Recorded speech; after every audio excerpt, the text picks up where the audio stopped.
I'm not going to sit here and complain about officiating or any of that crap. That's not the way you go about things. You go about things, you got to play through stuff, and you got to man up, and you got to show up. And I got to say, Rod Brendamore, the coach of the Carolina Hurricanes, is out coaching Peter Laviolette right now. And the way that the team, their team, the Canes, came out in Game 1 was the way I thought the Rangers would come out in Game 5.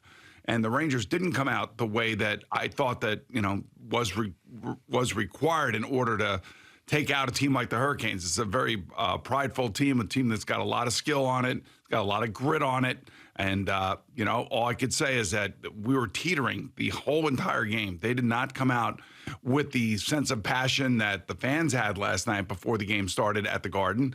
They didn't live up to that edge, and it reminded me, I'm sad to say, a couple of those games against the Devils last year. This is the worst game that they have played, I would say, probably in about a month. And, you're going to have down times. You're playing against an aggressive team. You're playing against a very good team who's been on your ass the whole year. And you still have the series lead, and you can go down and turn this whole thing around and win a game Thursday night down in Carolina. And if you don't win that game, you still have Game 7 at home in your back pocket. It's the same thing I would say about the Knicks. Like, the Knicks have to win tonight. They have to win. But I think about last night, and I had a bunch of guys, friends that were at the game. And of course, I have all my Ranger text threads going on and everything else like that. And every single person, every person that I would text with during the game, all were saying the same thing going into the third period, that the Carolina Hurricanes were going to come shooting out of that locker room, and they were going to be flying, and that the Rangers would have to be ready for it. And I was like, Laviolette's going to get these guys ready for it. He's going to wake them up. He's going to say something. And then I don't know what, like, Kreider and Zibanejad and Panarin, I don't know what they were doing at the beginning of the third period. I mean, it's like everybody fell asleep at the same time. And, they leave Igor out there on an island, and Igor has saved their ass quite a bit. Throughout the year, and he's a great player, and he is the guy.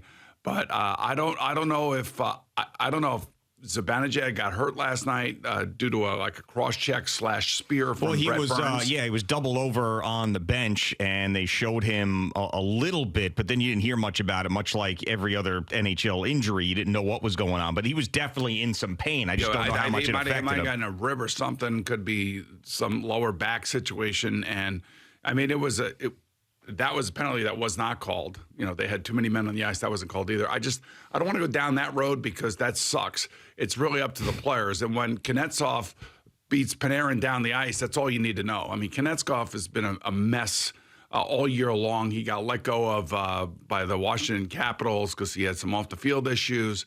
Came here, took some stupid penalties by the Hurricanes, and then all of a sudden, out of the blue, he scores a goal in Game 4 and then scores a goal here in Game 5 and beats Panarin down the ice on defense. I mean, that's just hustle. That's just attention to detail. That's all the things that the Rangers have showed this year. So I'm not jumping off the bandwagon by any stretch of the imagination, but their performance last night was listless. It didn't reflect who they are as a team and what they've been as a team. And when Zibanejad and Kreider are -2 and Panarin's again a -2, that just tells you all you need to know, that your stars, which have showed up all year long, last night had another off game. And this is 2 in a row for Panarin. He had one shot, and it came in the first period, and it came from the corner. And that was it. And I don't know, whatever Rod Brendamore, the coach of the Canes, has done to take him out of, his offensive comfort zone, that deserves a major kudos from the Canes standpoint. And the Ranger power play has been atrocious the last 2 games. They have figured something out, and they have put a lot of pressure on Adam Fox, and they can't keep the puck in the zone. So what went from being a real advantage and a strength has now turned into, in the last 2 games alone, basically kind of like the puff piece. Like they're not even getting pucks to the net. So I'm not saying that they're going to lose this series. I don't believe that. I believe that they'll show up and they'll show us the resilience that they've shown us all year. But they're going to have to fight back. Somebody is going to have to step up and say enough is enough. And it's usually a guy like Kreider that does that in this situation. and we'll see if he's the guy that can ignite this team somehow. Yeah, I don't know if you felt the same way, but after the Trouba shorthanded goal, the place was going absolutely crazy. You're thinking, here's this team again with another shorthanded goal. It's Game 5 at the Garden. Things should be now trending in the direction of the Rangers the rest of the way, but that's when things went south. It's like that's when the switch was turned, almost like the Rangers got more relaxed and the Hurricanes got that sense of desperation again that they needed. I mean, and that was the thing that was disconcerting to me, because this Ranger team, the entire postseason, when they've had opportunities to step on the throat of the opponent, they have taken those opportunities even when they haven't played as well as their opponent in the game. They still found a way to win. So I'm thinking, all right, Garden crazy, forget about Game 4. That's done now. You get the first goal of the game. It's shorthanded. It's Trouba, who's, of course, had his, I don't want to say issues, but obviously he gets dropped down. We've talked about that, his ego, the captaincy, everything that has gone on. And he's still been a physical player. He gets that goal. I'm thinking, whew, here they go. This is it. Now we're going to see 4-0 Rangers. It was almost as if that moment, the Hurricanes said, oh, God, here we go again. Our backs are up against it. And they woke up. That was the smelling salts for them and not the Rangers. You know, it's amazing. You have a better chance of scoring shorthanded than you do all of a sudden with your power play and your 5-on-5 situation. Here's a buddy of mine last night at the Garden. It's electric. Too bad you can't be here. Got it. And it says, you know, they seem a little flat. This is in the first period. They seem a little flat. And I said, yeah, they're sleepy. And he says, sure, you're too kind. They're pitiful. And basically, that was the prevailing thought from everybody that I was basically talking to during the game or texting with during the game, is that for some reason, this team morphed into a team that we, maybe would see in January or maybe December. And maybe one of those sleepy night games where Rempe would go out there and get in a fight and then try to, get everybody going again. Yeah. So I'm really disappointed this morning that they didn't close it out, and they haven't closed it out. And their best chance probably was in Game 4 when they tied the game late, and then Lindgren takes the tripping penalty, and Brady Shea ends up scoring the power play goal in order to win Game 4. And then all of a sudden, it seems like I thought last night they were going to come out like the Hurricanes came out in Game 4. Like they were just going to be all over them.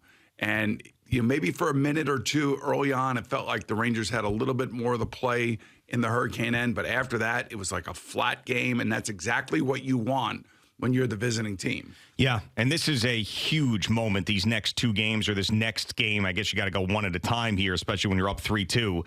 For Artemi Panarin, because he had been so spectacular throughout the regular season and so spectacular in the playoffs so far, seeing all the things that you wanted to see from him since he's been here in the postseason that he wasn't necessarily doing in these previous years, especially, being a little more physical, not taking any crap from anybody, leading the team, shots on goal, just constantly being a factor and the star that he needs to be if the Rangers are going to win a cup, and then just poof, gone the last two games. Now, I still believe that what we've seen from him this year has been different, and he's going to have another great game. But if I'm a Ranger fan, I'm not upset at any Ranger fan take this morning thinking that this is a bad trend for him. And once again, here he is in a postseason situation and disappearing at the worst time. If somebody has that take, I'm not going to say it's a negative take. I'm going to say you've seen enough already from him in situations like this that when he puts together two games like this, you're thinking, are we ever going to see him score again? Well, he's -5 in the last two games, and that's a bad stat. And last night it was wide open for everybody to see. Like, Kuznetsov beats him down the ice, and that's his responsibility. And, he has been a responsible player for the most part this year. He's been a much better decision maker when it comes to passing. And this is what happens when you lose. You end up, going under a microscope, and everybody wants to know what's going on. I'll tell you, really, I do worry about Mika Zibanejad, though, this morning. From an injury standpoint. I do. Yeah. I do, because that was about as cheap a shot as you're going to take. And, if he has a broken rib or he has a lower back strain or something because of this Brett Burns hit in front of the net on a power play, by the way, which should have turned into a 5-on-3, then all of a sudden things drastically change, because, he's your 200-foot, one of your top 4 players on your team, and he's a playmaker. He gets everybody better. So hopefully he's going to be okay. And we won't know that until probably game time. They may not say anything until game time. And who knows if Filipino will be back in the lineup? Who knows if Johnny Brodzinski will be in the lineup? I don't think Matt Rempe will be in the lineup on the road, just simply because of the changing of the lines, and it's in favor of the home team. So I'm disappointed. Like I said, I am really disappointed. I'm not going to sit here and get too angry about it because I've seen this team all year this year stay in front of the Hurricanes all year. Every time the Hurricanes got close, the Rangers would pull away. Then the Hurricanes would get close, the Rangers would pull away.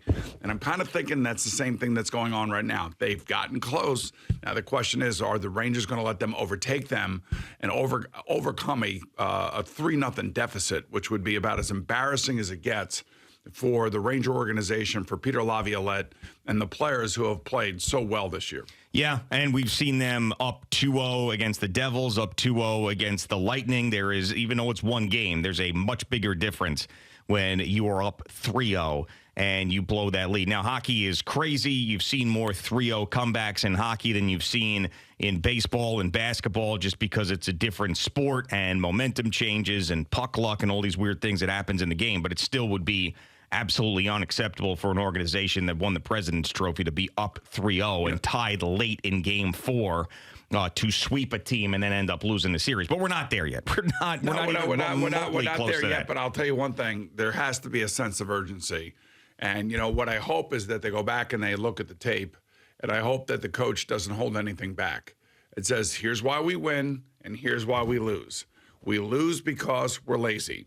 We win because we have maximum effort when we're on the ice every time. And that's why I never touch the money. That's why I say one shift, one period, one game. It's all stupid cliches. I get it. But with that performance last night, that coach has got to do something now to spark this team and get it back on track, especially when it comes to the power play. And you know when they're playing well, when they force other teams to take 4 or 5 penalties a game. Because that means they're skating, that means they're putting pressure on teams, that means they're, forechecking, that means they are, they're the hooks, the trips, all that kind of stuff that the Rangers were doing last night normally happen when the Rangers are on top of their game for them. And that was not the case last night. And it started right at the beginning of the game. The 1-0 lead was tedious, to say the least, or tenuous, I should say, to say the least, going into the third period. We all felt it. We all knew it. And then Jordan Staal just basically catches the Rangers in a bad change, goes right around Braden Schneider, and he's been a pain in the ass this whole series. And he's a really good player, but he's an older player, and they can't allow like a 36-year-old center to dominate them. They just can't. Yeah, well, he's been, it's funny, they were talking about on the broadcast last night, the Selke Award is for the best defensive offensive player.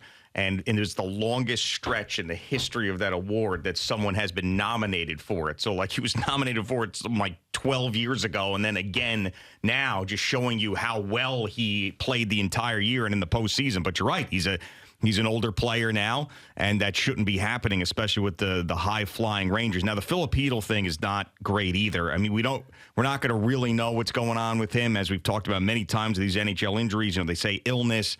It could very well have something to do with the concussions that he has experienced, and that would just be brutal for him to finally work his way all the way back, get out on the ice for the postseason, and then essentially not be able to because of concussion symptoms. I'm hoping it's something else. I will say this: if he doesn't play Thursday night, it's all because of the concussions. It's not because of some illness.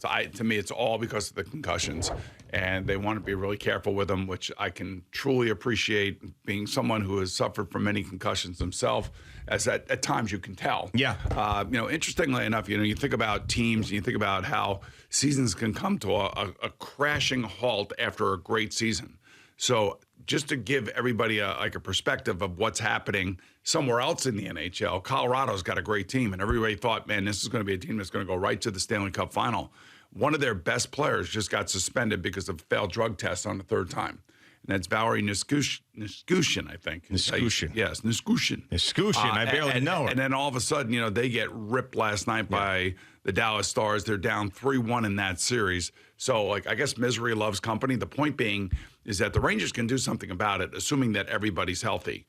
This player for the Colorado Avalanche was one of their better players, one of their scorers, and he's got a major problem, and it showed itself, and it shows up right in the middle of the Stanley Cup playoffs, which for the Colorado Avalanche, it obviously affected them last night. Was it a PEDs or street drug stuff? I think it's street drug stuff. I don't know. It's hard to say.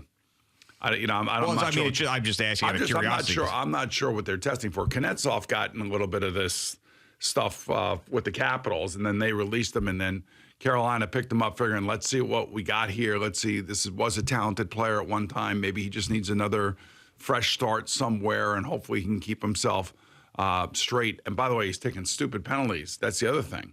Took another stupid penalty last night. And but yet he ends up scoring and beating Panarin down the ice, which was just that on tape in that situation when it's 1-1, that's a bad look.